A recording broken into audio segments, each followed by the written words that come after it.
afternoon. This is a continuation of our board meeting of October 17, 2024.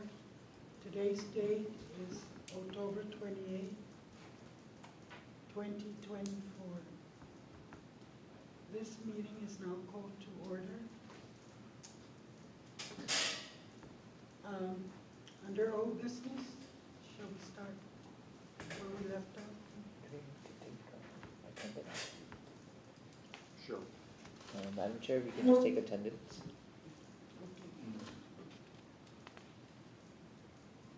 Starting with Mr. Herrera, Commissioner Rogarito, Commissioner John Ibanez, Here. Arlene Bordallo, I'm here. Joey Present. Cruz, and Attorney Norman Miller. We have a quorum. Okay. So be it. So Madam Chair, the board had recess October 17 regarding, and during this recess, they'll pick up on old business item B, Bill 179-37. A draft letter was sent to the board for their review. The letter was derived from the statements and letters submitted by Commissioner Garrido. So it's just like the basis or starting point for discussions in relation to the amended Bill 179-37. So Attorney Miller can speak more on the draft. Madam Chairman, members, I think perhaps the most important place to begin the conversation about this particular piece of legislation and how the Commission wants to move forward on the evolution of the golf course property is that by and large the bill represents a mandate, a directive. It uses the word shall in several occasions. So the consequence of the legislature choosing to direct how the Commission modifies the lease with the country club folks is that, if this bill would have passed and become law, by and large, we would have simply taken the language in the bill, put it into the lease, and asked GICC to sign it, and that would have been that. The Commission's preferences, the options that might have been worthy of discussion or of interest to the Commission, there wouldn't have been much of an opportunity for us to take those types of matters up. With the bill ultimately not moving forward from the legislature, we now have the time as a unified body to ask GICC whatever questions you all collectively have, obtain whatever information you all would like to see and evaluate, and hopefully, ultimately, there's enough time to ask those questions, get the responses back, evaluate those responses, and then, again, collectively be able to advise the legislature on what you all think is the most appropriate path forward for the golf course land. With that, my suggestion is feel free to ask me any questions you might have about the legislation, or alternatively, if we just want to start moving through the letter and seeing, whatever changes, edits, modifications you and your colleagues might want to have, we're certainly over here with our pencils ready to make the changes you'd like. Any questions, suggestions? pertaining to the letter? Well, Madam Chair, if I mean, in the letter itself, it's a draft letter. I think we first got to understand where is our position, because it says that we are generally supportive.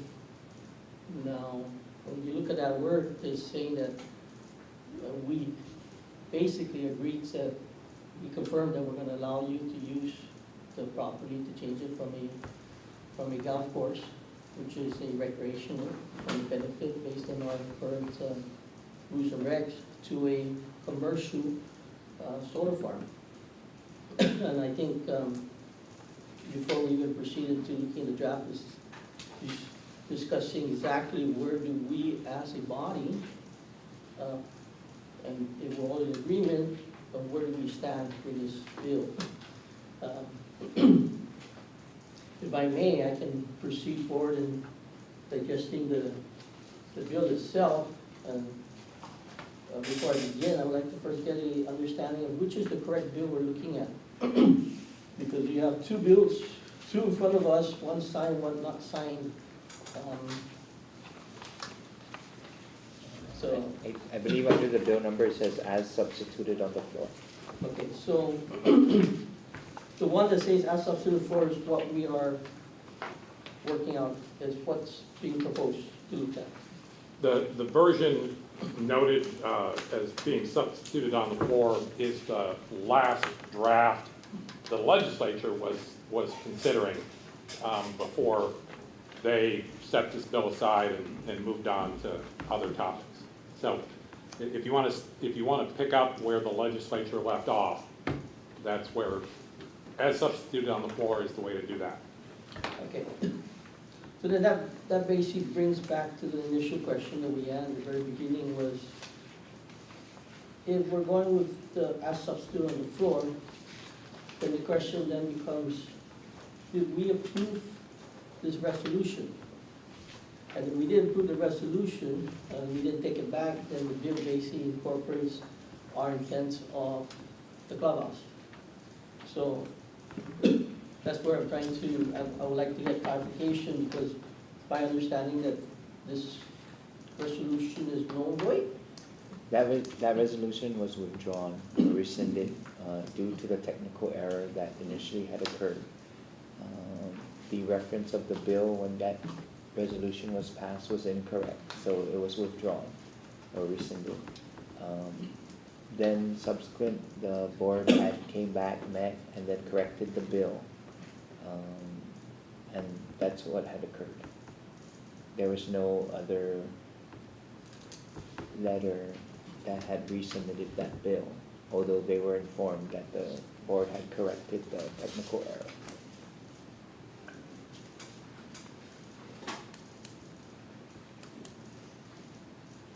So legally, is it?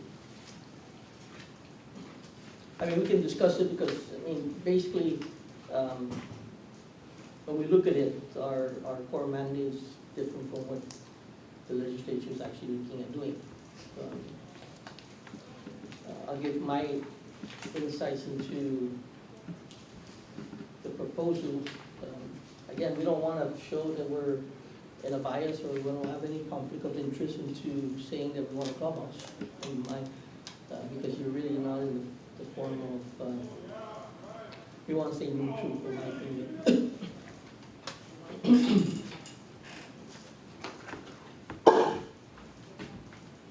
So, if I may proceed in discussing just the intent of the bill itself and whereas we as COTC go on there, is that, yes, we are doing the discussion into the bill surrounding Bill 1793-37. And that's basically to ensure that the interests and the legal obligations are protected. But we should also be careful in considering whether it's appropriate for us to involve itself beyond administrative roles. So there are several reasons for COC to exercise caution, in my opinion, to let the Guam should take the lead in debating this bill. First and foremost, the CLT's primary responsibility is the lease administration. Our core mandate is to manage leases and ensure compliance with existing agreements. The lease between CLTC and the Guam International Country Club is already in place. Any material changes, like those being proposed on the lease, would require, especially the original terms, potentially moving beyond the Commission's immediate authority. According to Guam's law, any significant notification, modification to land use or lease terms, such as the shift from a golf course to a solar farm, require legislature's approval, and that's basically where you're at right here. CLT's role, our role, should focus on enforcing existing lease conditions rather than proactively supporting or opposing legislative changes. And that's our mandate basically on the Guam law. You know, on the But, legal. What it is, is it's the legislature that took it upon themselves to do this bill. True. It wasn't Us, right. us. And that's why going into our role. Our role is administrative release itself. If there's any changes that are above and beyond our administrative changes, which are changing, altering the original terms, we shouldn't be part of that discussion itself.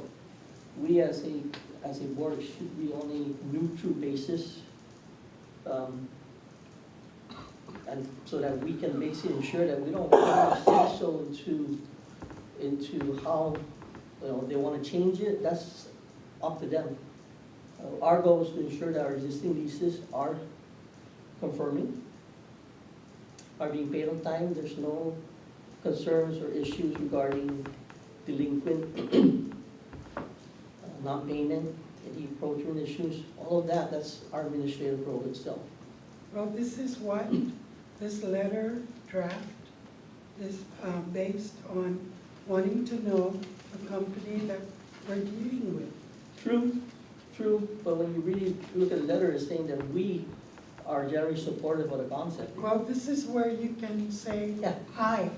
No, that's why I'm reading, that's why I'm going with exactly where the intent of our mandate is, based on the law for CLTC. When you look at the legal and legislative oversight and appropriate for major changes, this is where the bill comes. It's very complex in the amendments. Advancing a rent payment, increasing escalation rents, expanding permissible land uses. You know, that's the role of the legislature's role, to deliberate and decide. Our role, you know, we go in there and we step in, we may inadvertently overstep, actively influencing the decisions that fall under the purview of the elected lawmakers and public policy consideration. And we see that. CLT said this, CLT said this is what we want. Good example is we want, on the resolution, we want a clubhouse. Our goal is not to say what we want. We shouldn't be dictating where and how we want this lease to be, and if you want this lease, you can have it in abeyance of give me a clubhouse. So we gotta make sure that we really look into our purview and what the mandate is of CLTC. You know, transparency concerns raised by stakeholders include the Attorney General's office. You know, they suggest public input and thorough legislative debates are critical. You know, we want to avoid conflict of interest and protecting integrity. You know, we involve ourselves too deeply into legislative discussions. It could risk being perceived as our bias or being overreaching in favor of one customer versus another. You know, the neutrality of the lease would be better preserved by just ensuring compliance of our existing lease that we have right now, and allowing the legislation to make policy decisions. And in this case, that's where we're at. The law is very straightforward, is that any changes, any complex amendments will have to go through the legislature approval. And they want to do this, I mean, that's up to them, but we as commission, basically, we should be focusing on our mandate and what we are. Our focus on administrating the existing lease with GICC and ensure compliance with the agreed terms. Any request for amendments by GIC should be forwarded to the appropriate legislative channels for review and approvals, which they're going through this process. You know, when you follow the procedures outlined by the Guam Code and CLT's regulations, you know, by doing this, we basically, this appropriation ensures that we as CLTC stays within the scope of our authority while allowing lawmakers and stakeholders to debate on the broader public policy issues surrounding the lease agreement. And that's basically where I feel that we as the board should be looking forward to. You know, when we start putting ourselves out there, then we're basically putting ourselves out there that say, CLT said we want this, CLT said this, and you hear it. Let's focus on administrating our existing leases and focusing on that. And any changes that we need administratively, if we need to ask certain questions to our DC, then we pose those questions.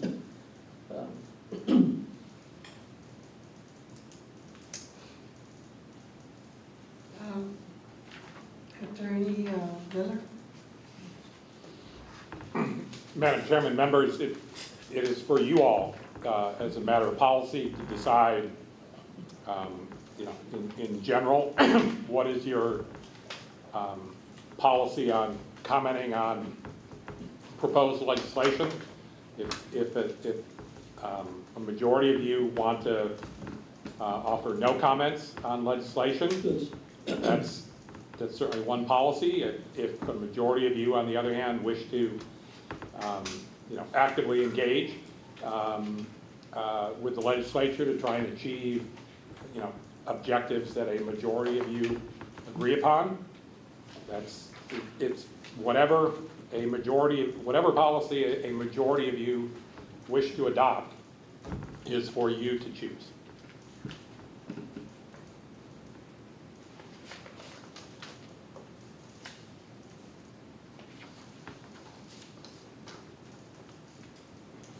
Any comments? Well, in previous board meetings, this has been a subject of discussion, and it's not something that we just agreed to overnight. It's been a long road, and what was presented to the board was a means for the country club to catch up on their arrears and zero it out, and at the same time, if they are successful in securing a bid for a solar farm, then they would pay us up front. The money still has not been decided on, the amount, but there was a knock on the door. We opened the door to find out who's knocking and what's the reason for the knock on the door. So yes, the board did unanimously in the past support this movement. And the reason for that is because we looked at it not only from internally, but we looked at it from an overview. The overview would have been an advantage to the, if it was successful, would be an advantage to all the ratepayers in Guam, the electric ratepayers in Guam. It would be a significant savings to them compared to the existing trend of power rates. Like I said, this is still in its draft form. We have not given any rights for anybody to do anything.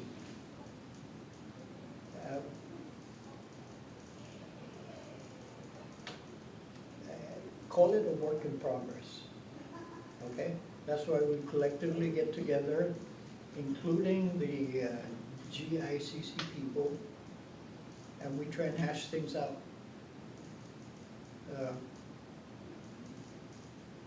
Our position is the position that should benefit the people of Guam, and not simply just the CLTC.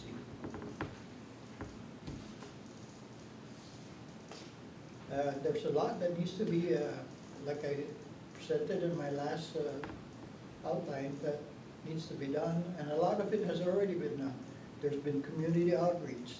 It was sponsored by the Deputy Mayor's office, and there was a village meeting or a town hall meeting on that. We're interacting with the legislature, and they in turn are trying to get things right with us. So, like I said, to me, this is a work in progress, and we need to just hash it out. And in order to hash it out more clearly, we need to pull GICC to the table to answer some of the questions that we presented in this letter. That's a draft form that should go up to them soon, very soon.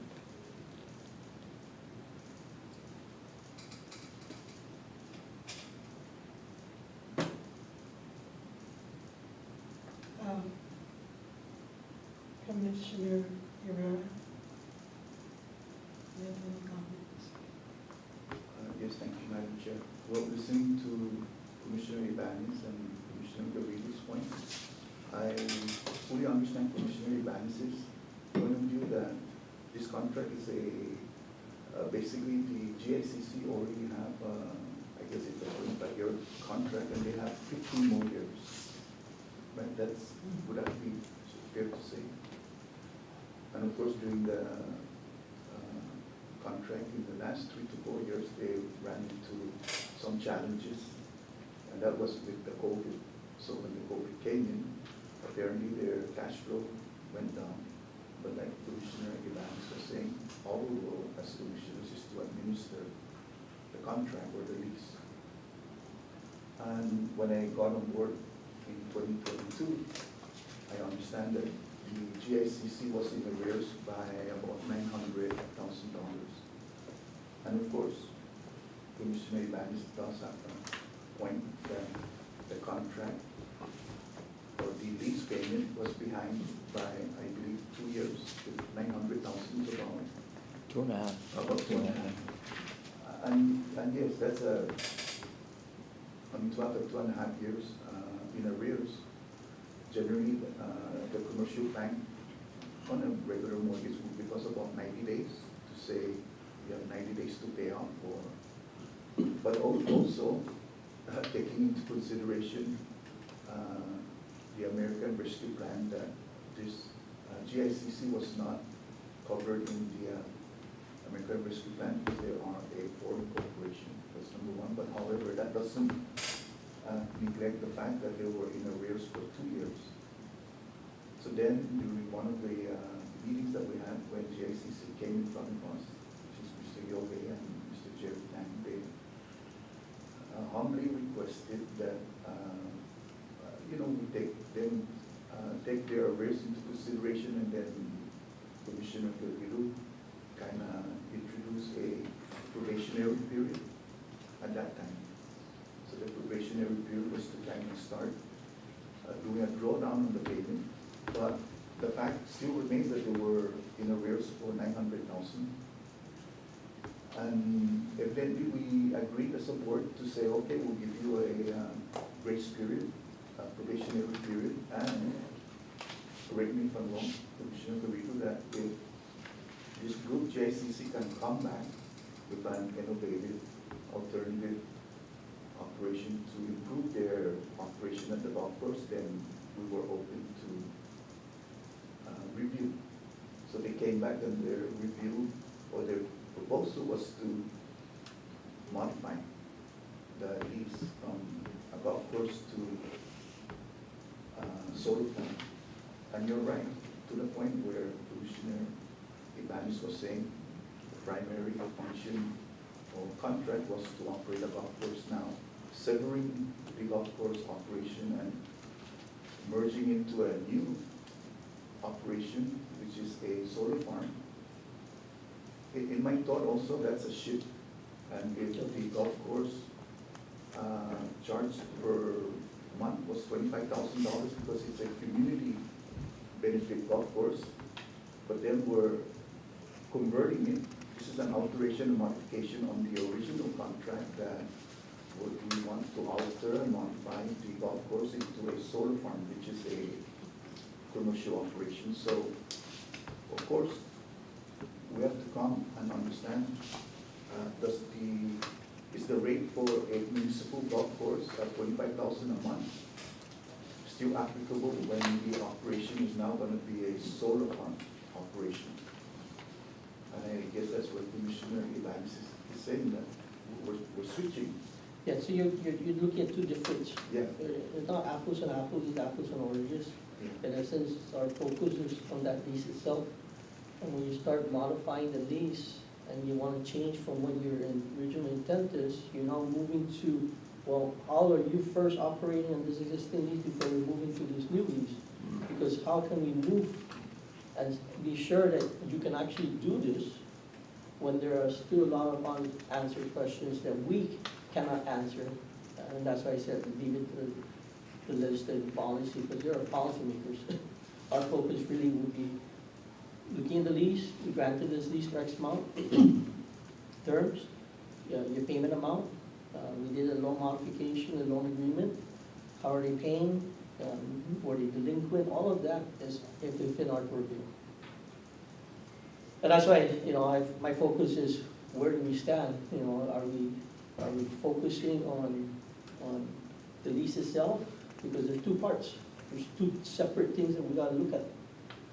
Because if you go into the solar farm, you're now terminating the existing lease that you have as a golf course, and now creating a brand new lease into a solar farm. And then your whole monthly payment structures, lease changes, everything changes. You may not get the full money up front. There's a lot of unanswered questions. I mean, you still got GPA, GWA, you still got environmental assessments, you still got all those that needs to be resolved at the legislative side. Understand. So now getting into the transition between golf and solar farms. Of course, this is similar, almost parallel to Lot 7161-R1, where it's being awarded to a sole source. Here, we're generally doing the same thing. We're converting it from a golf to a solar and awarding it to a sole source. Us being in the government of Guam, right, the procurement requirement is that a sole source must first verify and justify that you are the only designated provider for wood-deck tables, for example. If you're the only one that can make a bulletproof table, then, and you can prove that you're the only sole provider, then you get a sole source. Now the question here is that, is GICC the only company on the island or around the globe that can produce solar farm on the golf course property today? And we can examine the past research that we've done for the past 6 months, is that there are several companies that are doing solar farm modification right now. In fact, the Cross Island Golf Course is also being converted to a solar farm, which is the Windward Field Golf Course. So, is this a sole source where only GICC and whoever GICC's co-partners are the only ones that can produce solar in that 198 acres? And of course the answer is no. There's other companies that are in the business of producing solar farms. So the next question to address Commissioner Banks' point of view is that if we're administering the contract now, and if we're going to open this up for a bidding, then we're going to have to first sever the contract or the lease agreement with GICC, which they have up until 15 more years or 14 more years. 15. we are binding to that contract, and the modification was to continue the last 15 and adding 15 more, right, which would be 30 years, for them to operate a solar farm. So it's a win-win operation for Land Trust and the GICC and whoever GICC's co-partners are to produce solar. I don't know, because I don't know what's the appraised value now. If we were to appraise the current 198 acres now, because the last I checked with tax and revenue, the value of the property is about $6 million for the property. And you have the building, I did not pass it off, but I went to tax and revenue, and I had tax roll for GICC, the value of the clubhouse, the value of the maintenance building and the other buildings, and the value of the property based on revenue and taxes assessment of, I guess, 10%. So it's about $6 million is what I found.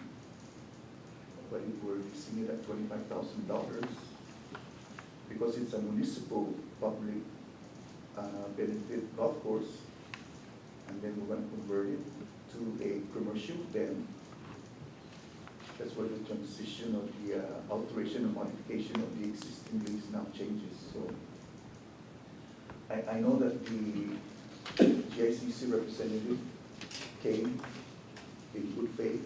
We had an open discussion. We had an open agreement, and that's how we came about in counter offering about the clubhouse and 5 hectare. But for the record, that was my first time to see the property and do that transition. That was where I was submitting a request that if we're going to move forward in this operation modification, that we entered that kind of agreement, and then we drafted the resolution. So that's where we're at today. Attorney Miller, can amending the lease for the golf course be considered a sole source?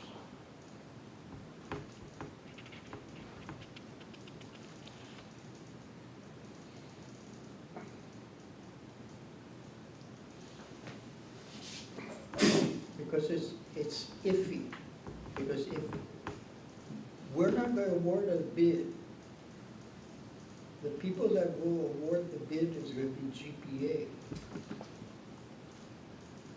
And if they don't win the bid, they continue on with their existing penal and monthly payments.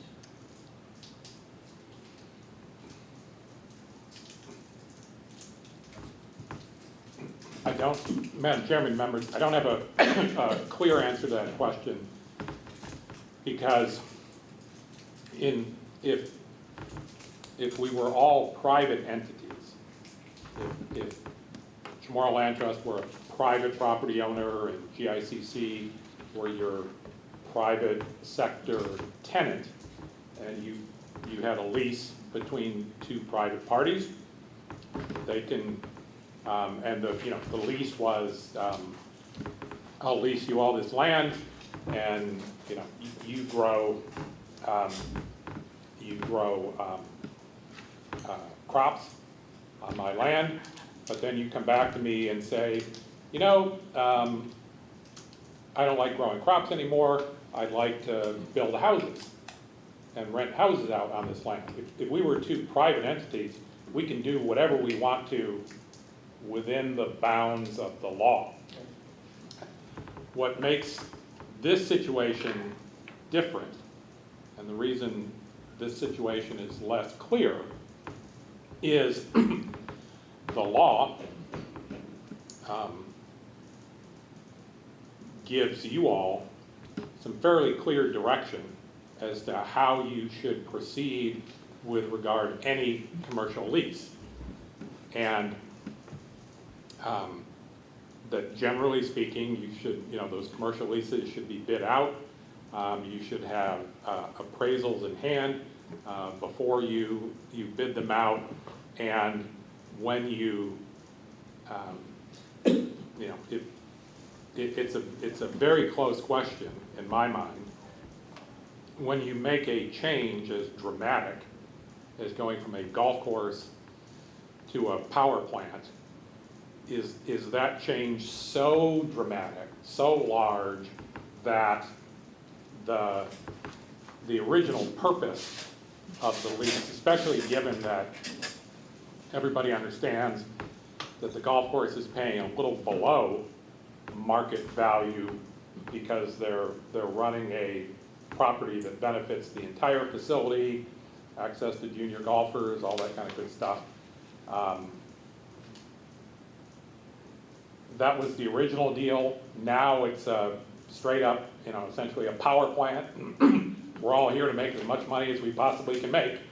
Running a power plant, has the use changed so dramatically that Guam law would really say that the most appropriate thing to do is to start all over again. For CHamoru Land Trust to put out an RFP that says, we might want to use this land for solar power generating. Who wants to offer me a bid? You know, these folks, if you did that, the country club could put in a proposal and you know, offer to lease the land at whatever price they felt like. And maybe somebody else puts in a bid, maybe they don't. It's a tough question whether this dramatic a change is so big that prudence would require starting all over, starting from an RFP, and just seeing what all of your options are rather than just trying to make a deal work with the country club because those particular tenants aren't making enough money operating a golf course. Well, they have had a P-note in place since 2018 by previous boards. And they're following that P-note, and they've been maintaining the monthly payments, correct? Joe? Correct. They still have, what, 15 years left on their lease? January 31, 2029. So, not 15 years. No, 2039. 2039. Oh, Yeah. so they have 15 years. We cannot consider a solar farm, going out and bid on a solar farm, because they're holding the lease. To operate a golf course, Yeah. which they're not doing. They're still paying as a golf course. I don't know if they're accepting golfers, I don't know. I don't know if the shooting range or the, shooting range is still in use, I don't know, because I'm not a golfer, I don't go there. What I do know is they're making their monthly payments as well as paying down their arrears, as prescribed by the P-note. So I don't feel that we can pull the lease from them and open a bid for the property. It's very iffy because when they came to the table, they said if they don't win, they'll continue their payments as prescribed by the P-note and the lease. I don't feel they got a sweetheart deal. I think they're one of our best commercial tenants. They're paying $20-some thousand a month of rent, despite COVID, when they couldn't bring customers in. You know, you're gonna compare it to our other commercial. So I think what you're leading at brings it to administrative of the lease itself, which is, are you making payment? Are you following the terms of the lease agreement? If you are behind, we did a modification to promissory note, that's one aspect of it. Second one you bring up is the lease, the proposed to solar farm. So again, you got two different, if we're focusing strictly on the lease itself, administratively, we need to look at that carefully to make a determination and make as a consensus as the board itself, based on the core mission of the CHamoru Land Trust, and that basically, which is to allocate public lands for the benefit of the beneficiaries, right? Whether it be through residential or commercial agricultural leases. Commercial lease came into play several years later via law. So administratively, we need to take a look at that lease. If they're following everything, there's a reason why they were behind so many, how many, 2 years? 2 years. So they were behind 2 years. Was that prior to COVID or after COVID? During.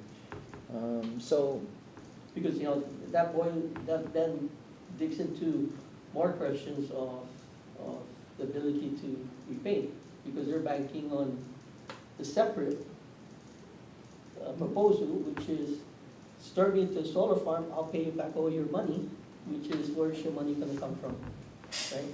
So our focus basically should be really on the DC, and how are they paying CLTC? And that's where we gotta look at and focus on that, and then make in my opinion, make a determination, a cohesive as a board to decide whether we want to entertain this new proposal that's coming out from the legislature and come out with a statement by our chairwoman and come out with a stance whether we are agreeing to be neutral or are we agreeing to say we want this, and this, if we decide to convert this into a solar farm. And if you win, then your payments are paid in full because you're banking in this payment. If you don't, then do you amend your promissory note to say now that you don't pay us up in full? Administratively, you can do that. If they're not complying with your prom note, you can basically put in a stipulation clause in there, depends on how it's written. Because if you're in default of your promissory note, which is your modification agreement, that you're supposed to make payment every single month, and you're defaulted, then we should be able to pull back that lease right away. But I have not read that promissory note. I'm only privy to what we've been discussing from the last meeting on what's payments that they have made to CLTC. So I don't know the true, correct, or a clear picture of their performance with our lease agreement. So that's something there that we got to consider. Well, if we were going to remain, as you're pointing out, as unbiased. I can come up with a letter that says exactly how. Let me finish. If we were to maintain a position of being unbiased, not taking a side, then the legislature would just dictate to us what we can and cannot do. And that's what they're doing here, and we're just trying to correct it. We did not approach the legislature. No, true, we did not approach the legislature because they're coming in seeking What we're trying modification to- of the lease agreement, which we have no control of. Based on our mandate, on our law, we are only administratively, core mandate is to manage leases and ensure compliance with existing agreements. Anytime there's a material changes, in this case that we have, which are changing, altering the original terms, that basically moves it away from us because the original term was X amount, and now they want to push it back so many years. The law basically gives us the ability to work with a commercialist for a specific period of time. Significant modification to land use, to the land use or lease terms, according to Guam's law, that shifts from the golf course to solar farm requires legislature approval. We don't even have approval. They can make decisions all they want. We have to come up with a cohesive board and decide how we want to approach this You know, our focus really should be on the existing lease conditions rather than proactively saying we support it. We don't support it. And we've seen it in the media, we've seen it in, just listen to this here. COT gave us this, I mean, especially when you listen to Senator Jyoti San Augustine, you know, they're pointing fingers. They're basically saying, this resolution is what we want, this is what they want. And they're saying COTC wants this. You read it in the media, you want a clubhouse, it can take land management, it can take all that. You know, we shouldn't be my opinion, we shouldn't be depicting what we want and what we don't want. Our goal is to really focus on the lease itself and how are we managing it, you know, and how are we in compliance with it. Okay,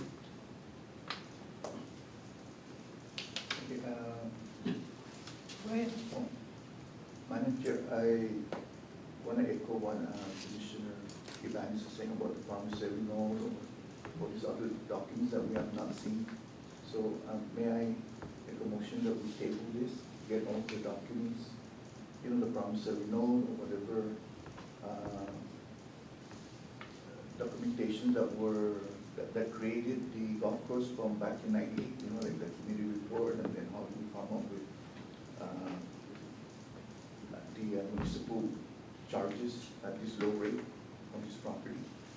And we can continue, we'll table it now until we get the documents, and so we can review it thoroughly. I agree, I want to see the promissory note and all the other documentations. And we can put this in our next agenda for next week. I think in 2 weeks, right? We have, November. November, the Second. third Thursday of November. I don't know. So we can gather the promissory note and all these other documents, because I haven't seen that.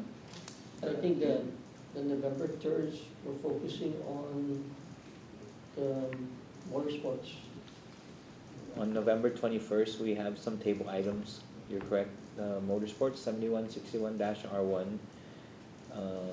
The transcription of the meeting minutes, Ms. Kelly. But in addition to that, we have other items that need to be presented.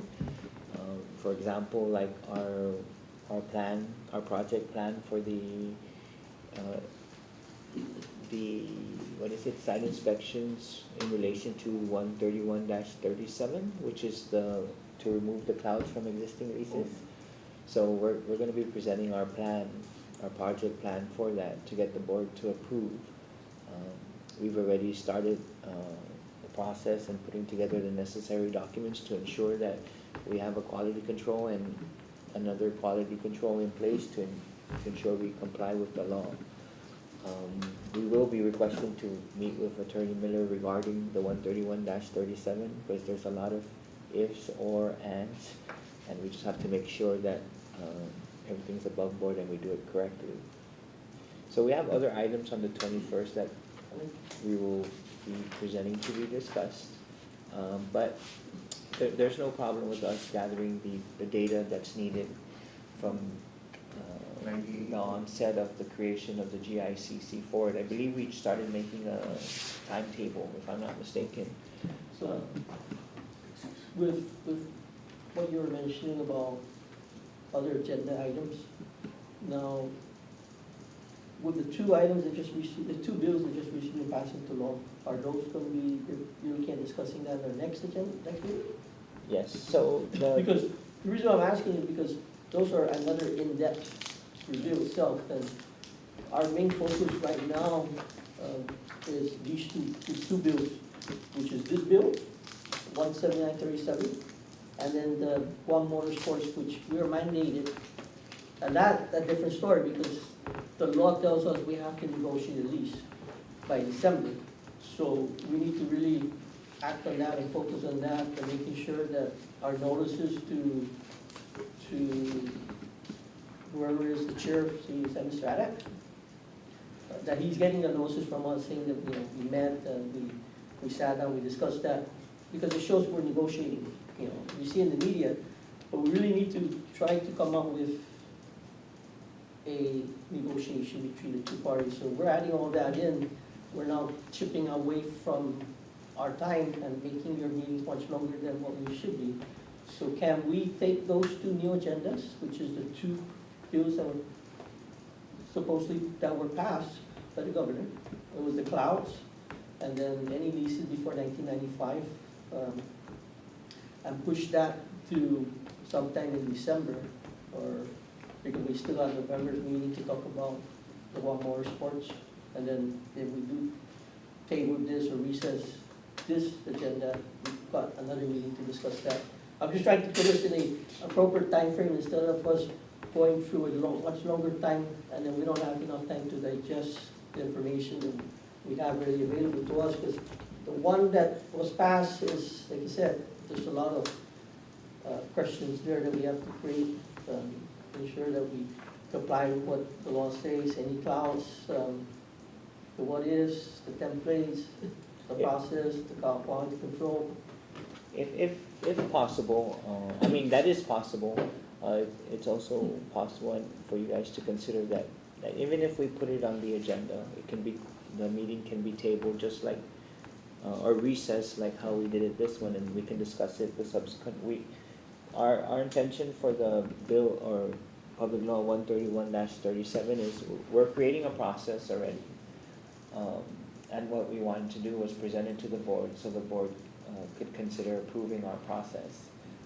It's really how we're going to start off and how we're going to address the constituents and how we're going to issue the notice to remediate. That's really the whole process. But nonetheless, we'll take how the board decides today, how they want the formatting for the next agenda to be, and that's fine. But nonetheless, we can separate it. Only because the 131-37 is time sensitive also. We only have a couple of years to fulfill that. We have 2,800 plus leases that we have to inspect property sites. We just want to make sure that when we present the process, the board will approve of it, and in the event that later there's somebody who cries wolf and wants to have some kind of court litigation, at least internally we followed what the board approved. But nonetheless, we will consider, and it is possible not to put that on the agenda for November, and it can be taken up in December. That will be up to the board. I think we got, what, it was how many, 5 years? 2 years. 2 years to, well, we committed to 2 years. Yeah. So we said we could get it done within 2 years, so that's right. Yeah, a lot of it again is, what can we do, right? And that's, they base themselves on legislative stating, we can do it, okay, we're gonna give you 2 years. You know, so, Well, the letter, the draft letter, you take it home and digest it and come up with some suggestion or not in agreement to. Madam Chair, I did do that, and I did make some suggestions on it, in terms of organizing it in different areas, in terms of applicable areas of, environmental impact, operational viability, site utilization. And I can bring that forward for our next, when we do decide to meet. So Madam if you Madam want Chair, to if we move- could just clarify, is the board requesting that we provide you all with all of the documents related to the original negotiation of the golf course, as well as the documents in hand regarding the promissory note? Do you want us to send that out? Give it all to us. Okay. So that would mean initially we've got to go, Correct. I believe back in 1989. We'll provide whatever we have available. Unfortunately, I wasn't here in 1989, but. I think the key point that we really want to look at is the time they got the lease, the time that, if payments are being made on time, when was the default, when the change of, when they made the change in terms of requesting for a prom note change, and how current are they? I think those are the most important things that you're looking at, because you wanna get a feel of their stability within GICC. Now, if you have any other current data on GICC, then you have to provide that, but I think your key there is summarizing everything into a format where it's clear, that we can all take a look at. I believe we also will also provide the performance audit that was done prior to the extension of the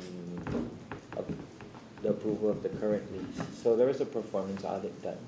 We'll provide that. That should provide very detailed information from when it was started all the way up, I think, until 2014. Again, you're, back then it's happened in the past, right?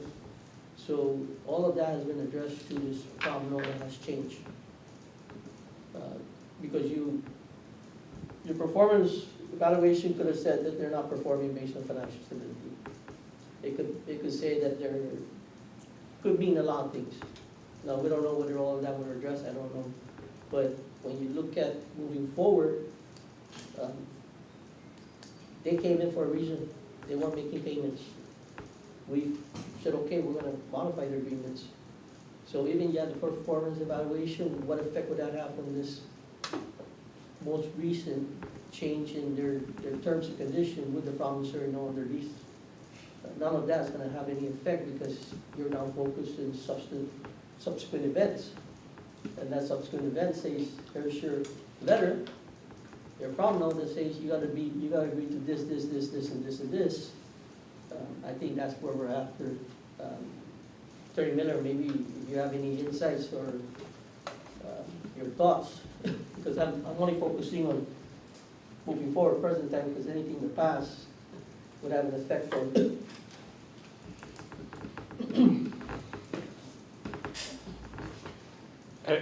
As Madam Chairman, members, as I was suggesting before, you know, the lease is a contract that not only calls for your tenant to pay you a certain amount of money every month, and that certain amount of money has been modified by the terms of the promissory note. But the lease agreement also contemplates that your tenant will use your property for a particular use.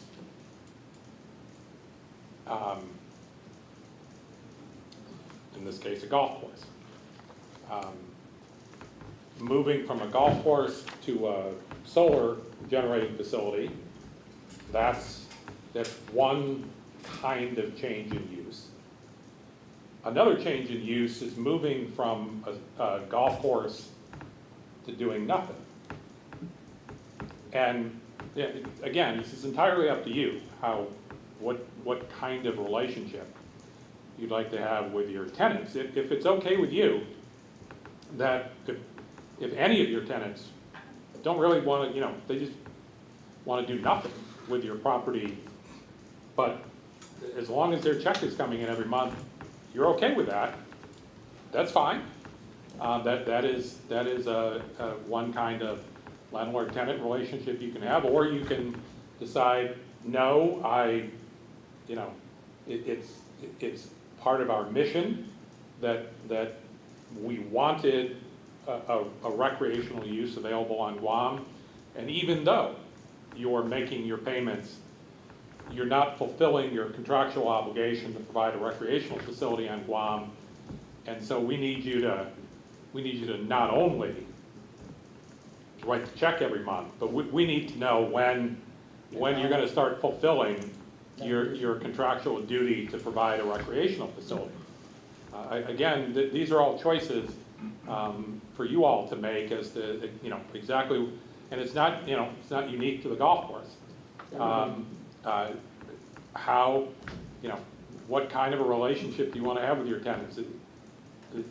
So long as the check's coming in and they're not breaking the law, are you good? Or do you want to, you know, have a more engaging relationship where, you know, you know, for example, with our, when we're going to be out inspecting these agricultural leases, the law requires your agricultural lessees to meet some very specific requirements. And so you're going to have to judge how strictly you want to enforce those obligations. And just like here, you're going to have to judge how strictly do you want to enforce this tenant's obligation to operate a golf course. You know, Attorney Miller brings a very important topic on there is administrative release itself, like I brought up in the very beginning. Without keeping on top on a consistent basis every month, you're not gonna know how your commercial leases are doing.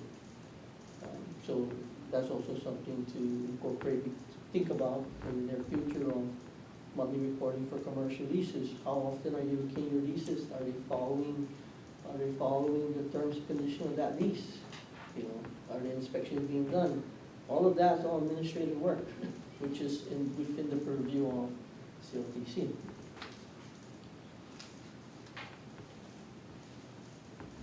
Continue.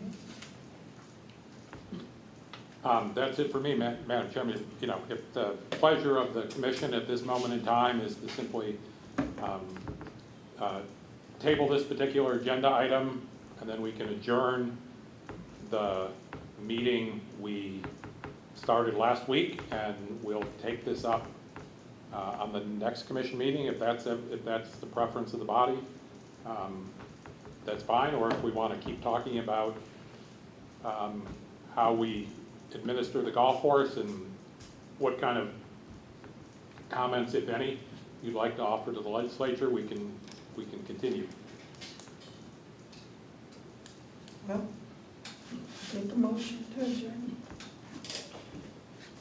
Just for clarification for the November meeting, we're going to focus on the existing lease and the information forward till today for the GICs, correct? That's when. But we still got the Guam Motorsports, right? Really, the question is how much historical paper Yeah, I do you would, want us to share with you all? I already got my take on what historical papers you guys, what I would look at, but I'm not too sure about the other commissioners and how you guys are looking at it.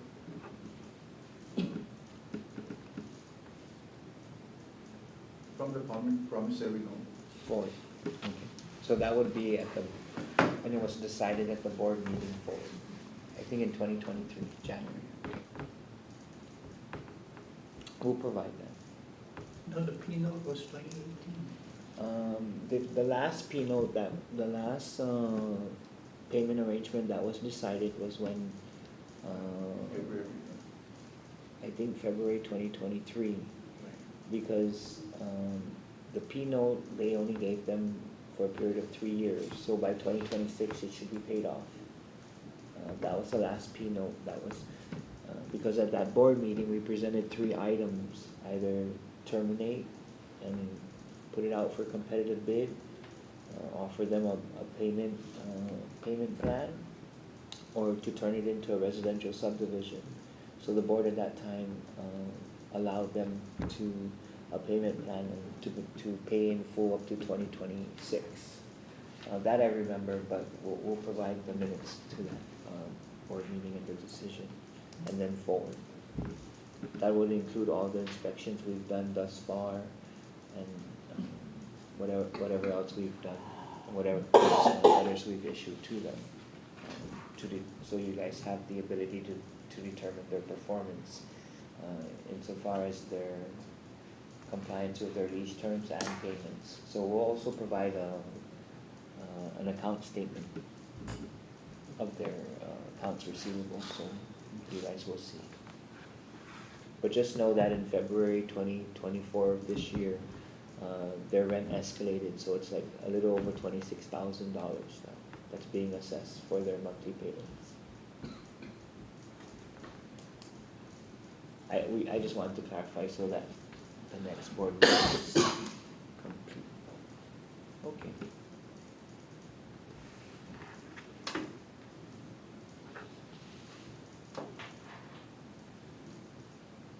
If we're done, first we'll need a motion to table this agenda item, and then following that motion, we'll need a motion to adjourn. So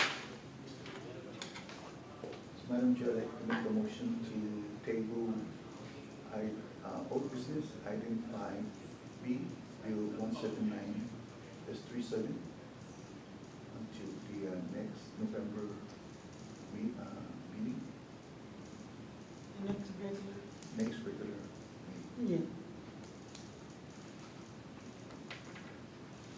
I need a second. That will be when?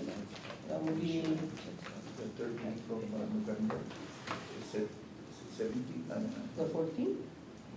November 21st. Thursday. Okay. Now, we're discussing Bill 17937, It's a regular board meeting, right? so it's gonna be everything, including residential and agricultural. Yes. How Prior, about the one motorsports? that would also be included too.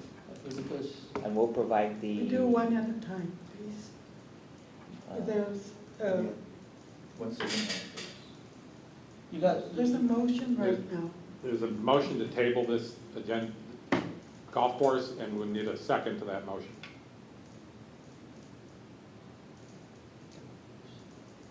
To table it until November 21st. Further discussion. okay, so that's why I'm bringing up your dates, because your dates are, if we're going with a full-blown meeting on the 21st, we won't have enough time to talk about both 12 motorsports and this bill, because you have a full agenda. So we need to sit down and discuss to determine how do you want to handle it. They're both important, You're gonna have to handle it both. so that means if Let we me- stay, that means if it goes over 8 o'clock PM, Yeah, but I mean, we really should really allocate our time, because, I mean, that's why, that's within our purview that we can make as a board. We got 2 meetings within a month by law that we can use. I mean, Madam Chairman, members, the regular process of setting the agenda is the executive director and the chair work together to set the agenda of any particular meeting. Right. That being said, any and every item on that meeting, any commissioner is free to make a motion to table that item, and we'll, yeah, I mean, we can table all the new business right off the bat, and then just focus on the old business, if that's the majority's preference. Yes. we're in the middle of a motion. Do I have a second? I'll second. All in favor, say aye. Aye. Aye. 2 only? Those 3, fine. 3? Aye? Motion carried. Okay, then, Madam Chair, I'd like to make a motion to adjourn our meeting. No.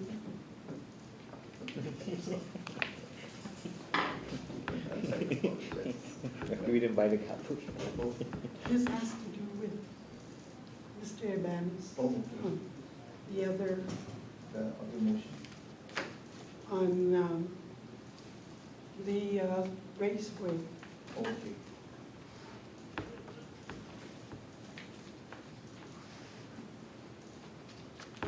Need a motion Cool.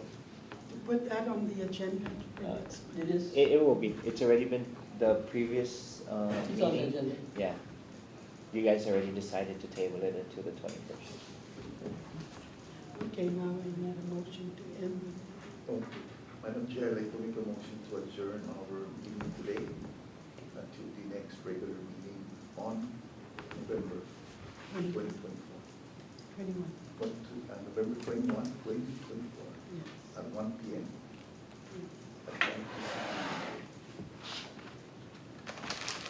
Second. Second. All in favor, say aye. Aye. Okay, See everybody next month.